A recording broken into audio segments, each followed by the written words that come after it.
Assalamualaikum warahmatullahi wabarakatuh.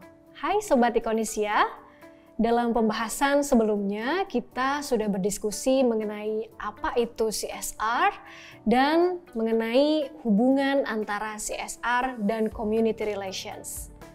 Nah, dalam perjumpaan kali ini kita akan membahas lebih detail lagi mengenai apa itu Community Relations. Sebagaimana namanya, Community Relations adalah upaya dari organisasi atau perusahaan dalam rangka menjalin relasi dengan komunitas. Tapi yang menjadi pertanyaan di sini adalah komunitas apa yang dimaksud?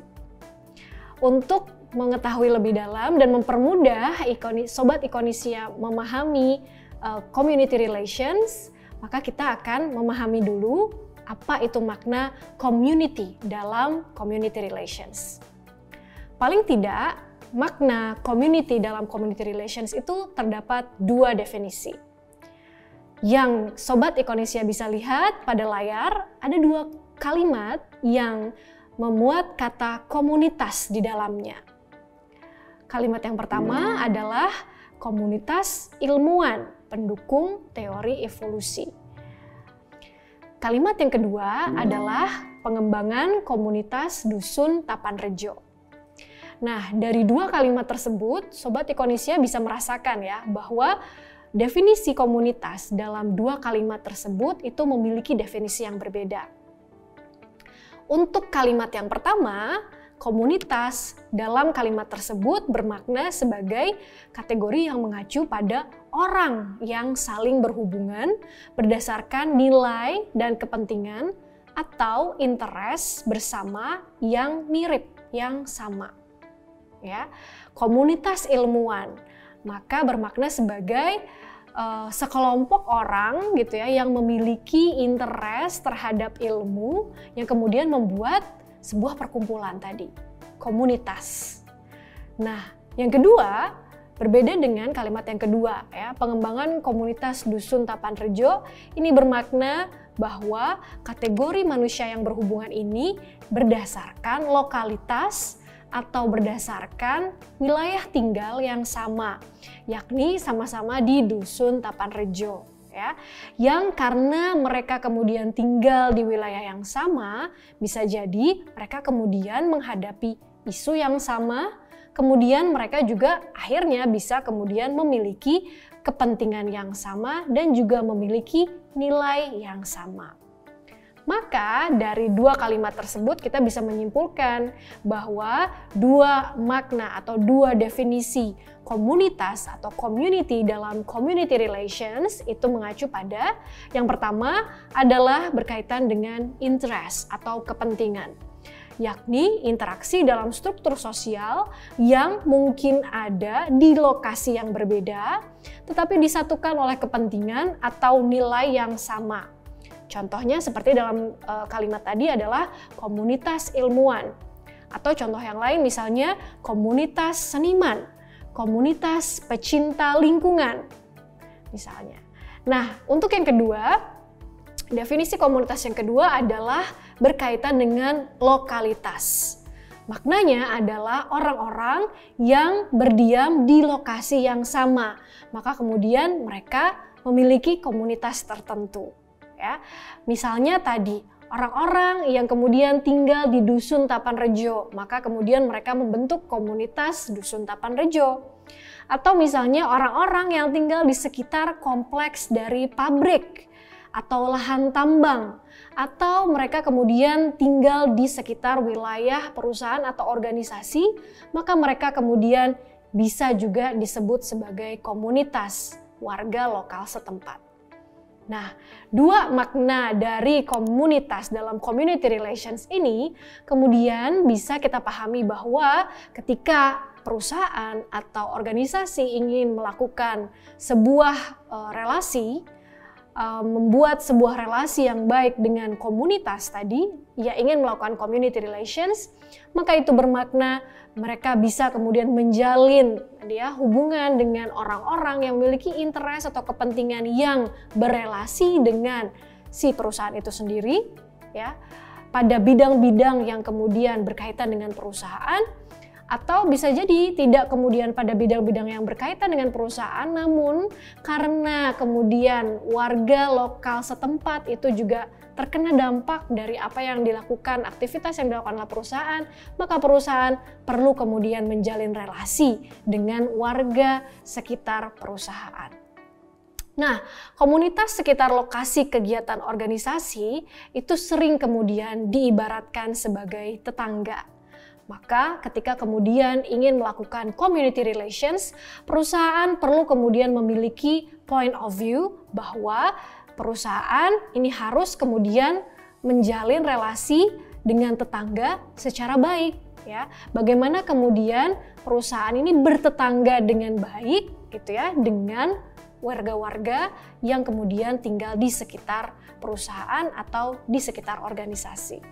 Nah, konsep ini kemudian penting ya dipahami oleh perusahaan karena banyak sekali sebenarnya hal-hal yang kemudian mempengaruhi perubahan hubungan antara komunitas dan organisasi. Mungkin pada awalnya dianggap bahwa sebuah perusahaan begitu ya berada di sebuah lingkungan warga begitu, maka kemudian dianggap apa yang dilakukan oleh perusahaan untuk menjalin relasi itu ya hanya kemudian berasaskan charity saja gitu ya, karena mungkin pada awalnya sebagai respon atau tekanan dari tekanan lokal begitu ya, daerah lokal, atau bisa jadi tekanan dari manajemen senior untuk melakukan apa yang kita sebut tadi sebagai community relations. Community relations yang dianggap hanya kemudian sebagai pemberian sumbangan, sebagai respon atas tekanan dari pemerintah daerah misalnya atau dari manajemen senior, itu dianggap hanya kemudian sebagai tadi ya prinsip charity saja, hanya pemberian sumbangan satu kali saja lalu selesai begitu ya. Ini banyak sekali kemudian terjadi di tahun 60-an, 1960-an sampai 1970-an. Tapi kemudian konsep hubungan antara komunitas dan organisasi ini ternyata seiring berjalannya waktu kemudian terjadi banyak sekali perubahan.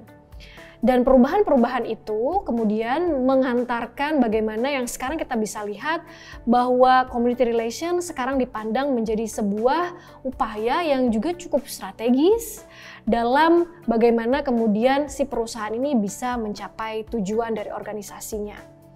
Banyak kemudian community relations itu juga dilekatkan pada isu-isu etis bahwa bagaimana si perusahaan ada di sebuah wilayah tentu saja perlu kemudian selain mendapatkan izin resmi legal dari pemerintah, mereka juga harus mendapatkan izin resmi dari warga setempat ya.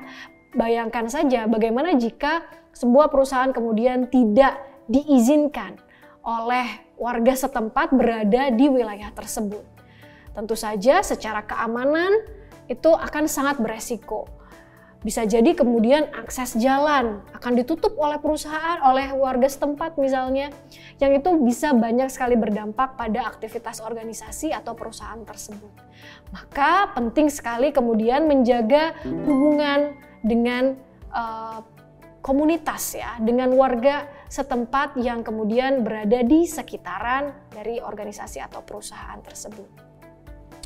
Faktor-faktor yang mempengaruhi perubahan hubungan antara komunitas dan organisasi ini setidaknya ada 4 hal. Yang pertama adalah terkait dengan globalisasi.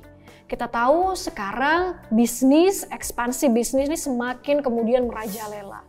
Sekarang tidak hanya UMKM saja ya, sekarang sudah mulai kemudian merambah ke berbagai daerah. Tidak hanya kemudian menjadi UMKM yang menang di daerahnya saja, kemudian menjadi produk yang nasional ya. Lama-lama perusahaan nasional kemudian menggurita menjadi perusahaan multinasional ya. Teknologi juga semakin canggih yang itu kemudian mempengaruhi bagaimana komunitas ini tadi ya tentu akan banyak berdampak pada si organisasi tadi. Hal yang kedua tentu saja terdapat peningkatan harapan dari konsumen yang melihat bahwa organisasi ini harus ikut andil dalam memenuhi kebutuhan, dalam memenuhi banyak permintaan gitu ya dari warga setempat, dari kemudian komunitas yang itu bermakna lokalitas tadi, atau juga komunitas yang bermakna sebagai pemenuhan kesamaan kepentingan tadi. Yang ketiga, mengapa kemudian adanya perubahan hubungan komunitas dan organisasi adalah karena adanya meningkatnya gerakan peduli lingkungan. Saat ini makin banyak sekali komunitas, begitu ya, warga, netizen bahkan yang itu makin kemudian peduli terhadap lingkungan, terhadap isu-isu tertentu. Warga-warga atau netizen yang kemudian peduli terhadap lingkungan ini menekankan kemudian pada transparansi, akuntabilitas dari perusahaan, tentu saja terkait pada isu-isu tertentu tadi. Nah, karena kemudian semakin meningkat, maka komunitas dan organisasi ini kemudian makin penting untuk dibuat relasi yang semakin baik. Yang keempat, tentu karena masyarakat kini semakin madani. Ya, menguatnya masyarakat madani, masyarakat yang semakin pintar, masyarakat yang semakin cerdas, dan bahkan masyarakat kini cenderung untuk bahkan memberikan hukuman pada perusahaan yang mengabaikan masalah kemasyarakatan dan sebaliknya. Akan memberikan apresiasi kepada perusahaan atau organisasi yang kemudian memberikan perhatian lebih pada isu-isu kemasyarakatan. Contoh saja apa yang terjadi pada boykot ya, pada beberapa perusahaan atau beberapa brand bahkan produk begitu ya yang terafiliasi dengan Israel misalnya. Kita tahu bahwa isu berkaitan dengan dukungan moral kepada saudara-saudara kita di Palestina sangat bergaung, terutama di Indonesia. Bagaimana kemudian masyarakat memberikan dalam tanda kutip hukuman tadi ya berupa boykot terhadap perusahaan-perusahaan tersebut tadi yang terafiliasi dengan Israel, ini memperlihatkan bahwa penting untuk kemudian perusahaan membangun relasi dengan komunitas yang itu tidak hanya komunitas di wilayah sekitaran perusahaan, tapi juga komunitas yang memiliki interest pada bidang yang berkaitan dengan perusahaan tadi. Hal lain, banyak sekali alasan mengapa sih begitu ya, atau manfaat yang bisa dipetik oleh perusahaan ketika kemudian perusahaan ini melakukan community relations. Tentu saja yang tadi sudah kita singgung adalah yang pertama terkait dengan lisensi untuk beroperasi. Bagaimana kemudian perusahaan ketika dia sudah mendapatkan izin resmi dari pemerintahan tapi tidak bisa mendapatkan lisensi izin begitu ya dari masyarakat setempat, maka kemudian akan sangat beresiko pada aktivitas perusahaan itu sendiri. Karena ya kita tahu masyarakat setempat itu 24 jam ya tinggal di situ, karena memang itu adalah tempat tinggalnya. Sedangkan organisasi atau perusahaan kalau sudah habis jam kerja mungkin akan tutup, hanya kemudian tinggal satpam saja yang menjaga. Bayangkan kalau relasi tidak baik dengan warga setempat, bisa jadi warga setempat mengambil mungkin resource atau alat-alat yang penting begitu yang ada di dalam perusahaan gitu ya, terjadi pencurian, terjadi boykot, terjadi mungkin perusakan dan lain sebagainya, maka penting kemudian mendapatkan lisensi untuk beroperasi dari tadi ya warga setempat. Yang ini juga berkaitan dengan keamanan tentu saja. Manfaat yang bisa dipetik bagi perusahaan adalah juga bisa mendapatkan keamanan dari warga setempat. Hal yang selanjutnya tentu saja ketika kemudian mendapat atau memiliki relasi yang baik dengan komunitas setempat atau komunitas yang memiliki kepentingan yang sama adalah citra dan reputasi dari perusahaan yang bisa kemudian meningkat. Citra positif dan reputasi yang positif tentu saja juga akan berdampak pada banyak hal. Misalnya pada moral kerja karyawan.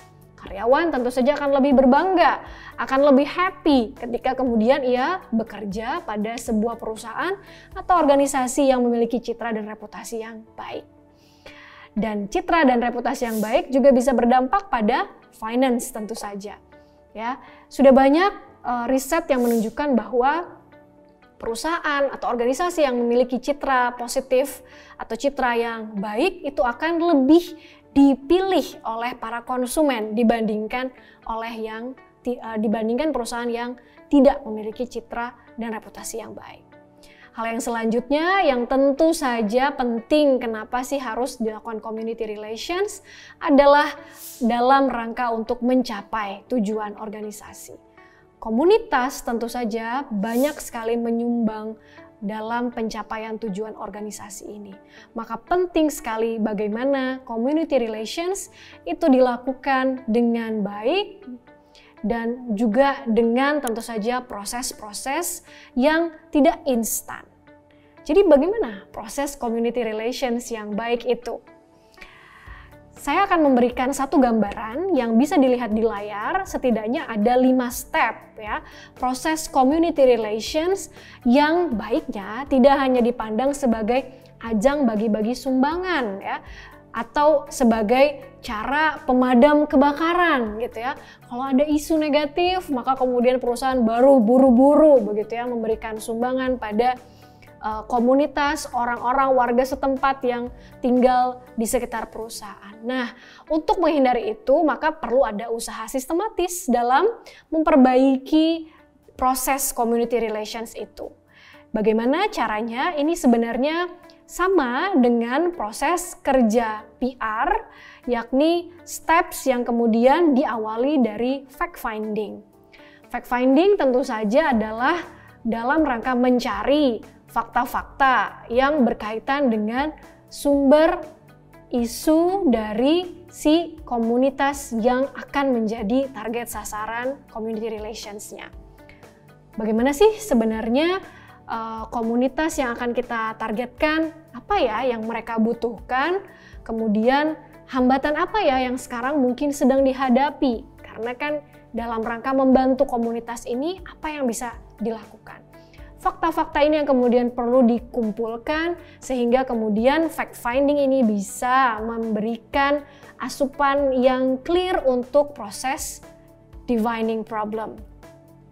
Divining problem ini kemudian bisa mengerucutkan ya tadi ya fakta-fakta yang sudah ditemukan, kemudian apa sih sebenarnya permasalahan yang dihadapi oleh komunitas ini, sehingga harapannya program community relations yang dilakukan menjadi solusi dari problem yang dihadapi. Baru kemudian setelah kemudian problemnya itu bisa terumuskan dengan baik, perencanaan bisa kemudian dibuat dengan baik juga. Planning and programming menjadi tahapan selanjutnya yang kemudian bisa dilanjutkan dengan communication and action. Communication and action ini adalah bentuk dari aksi setelah direncanakan, kemudian diprogramkan, maka kemudian aksinya dilakukan pada communication and action. Dan tentu saja jangan lupa diakhiri dengan proses evaluation, yakni untuk melihat sejauh mana sih efektivitas dari community relations yang sudah dilakukan dan sejauh mana dampak positif yang sudah bisa diberikan program ini kepada komunitas dan juga kepada perusahaan. Nah, Sobat Ikonisia, nampaknya itu dulu pembahasan mengenai community relations.